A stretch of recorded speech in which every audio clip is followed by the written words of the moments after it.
Mr. Ducatel, we've been in Turin for 2 days now talking about broadband for all. And the big question I have to ask you is whether you and your team are still confident that the Union will meet the 2010 broadband for all target. The European Commission's target is still 2010. This has been a clear position from the beginning. I'm confident we will meet the broadband for all target. We've seen now just this week in the European Telecoms Council, all member states have signed up to this. Although some of them feel that the target of 2010 is too aggressive, too ambitious for them. But even the most challenged countries, which have very poor infrastructure, are targeting 2013 for some kind of broadband for everybody. Yes, some kind of broadband, because what's being very clear here in Torino is that, of course, many regions, many countries are now planning for next generation networks. Is there a plan somewhere that broadband for all will stretch into NGN for all? Well, let's get people connected into services which allow them to have a basic access to essential services. Broadband is becoming an essential service these days for, say, e-government, government online. These kinds of basic forms of connectivity are essential. And then we see that various member states are already putting on the table plans for bringing very high-speed broadband connectivity at least close to a high percentage of their population. So we think this is a process which will continue over the coming years, and eventually we will have a high-speed broadband for all in Europe. The problem we have, of course, is that even the current planning will still leave a significant number of people without an advanced broadband connectivity. This is the dilemma that faces the public sector. And what do you think the public sector should be doing to help bridge the gap? Well, I think it's pretty clear that there is scope for public intervention in this sector, which is largely driven by private initiatives. Public intervention has a role to play where the market cannot deliver, either on the immediate or to medium term. Where there are major economic disadvantages and social disadvantages coming to a community because they haven't got access to broadband services, then there is a clear scope for public intervention there. But we come back to money. And many of us here in Turin are very eager to know about the Commission's plans for how to spend what we call Barroso's broadband billion. Can you give us some details of that? Well, the good news is that the European Summit on the 20th of March made a commitment amongst all member states that the money will be on the table. That's the good news. But there is now a flexibility across the categories for this 1 billion. It's just over 1 billion, which is on the table. And it depends on the member states, how they're going to use this money, whether they use this money purely for broadband infrastructure or for other rural development objectives. So this is something which we are working very hard to convince member states about the value of the broadband investment in terms of the longer-term structural benefits in the economy of having 100% connectivity.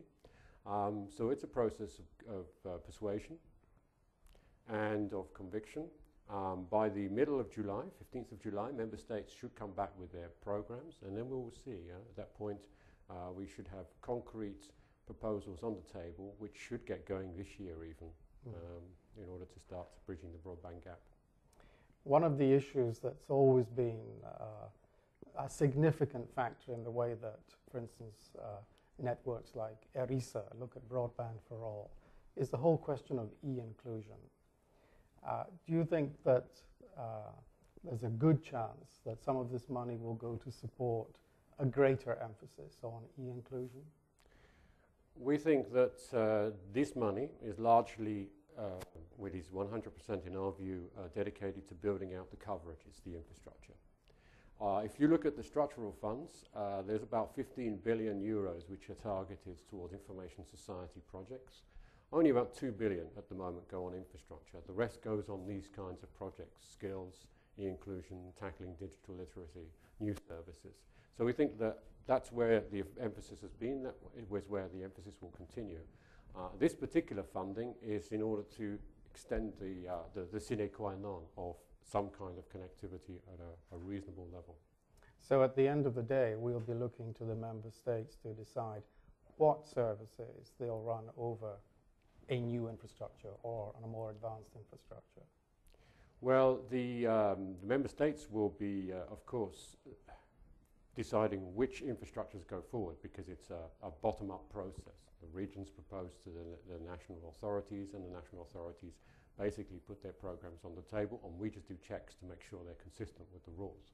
That's the way this budget works. So it's a bottom-up approach. As far as the services which are put over these networks, that is also up to the local actors to decide. Businesses who might be wanting to run service over these kinds of infrastructures. This is something which comes again from the bottom up. We're just creating the opportunity for things to happen. One of the things that's been rather encouraging for many of the activists here has been to see not just DG Infso, but also DG Regio and DG Comp participating in this particular conference. Does that also signal that there's more emphasis perhaps on a sort of one commission approach to addressing these issues? This is clearly the case. The 28th of November last year, Mr. Barroso put his billion on the table as a proposal. This is something which is led right from the top inside of the European Commission, and we have now an inter-service group which includes not just the three services you mentioned, but also DG Agriculture.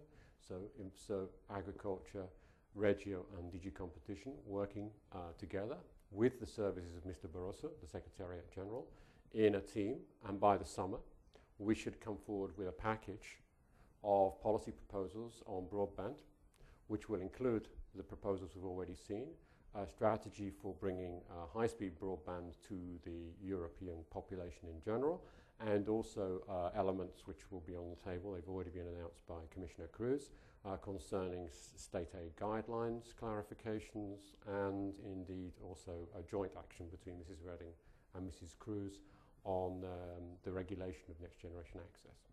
Excellent. We'll look forward to that. One thing I'd like to draw to your attention is that we've seen many excellent examples of good practice whilst we've been in Turin. Can you give us some sort of assurance that the Commission is actually taking note of this good practice? And what can the Commission do to encourage the continued exchange of good practice? Well, you can see that we think that exchange of good practice is extremely important. We're funding the European Broadband Portal precisely for this reason. Which is a very good initiative. Yes, I thought you would agree.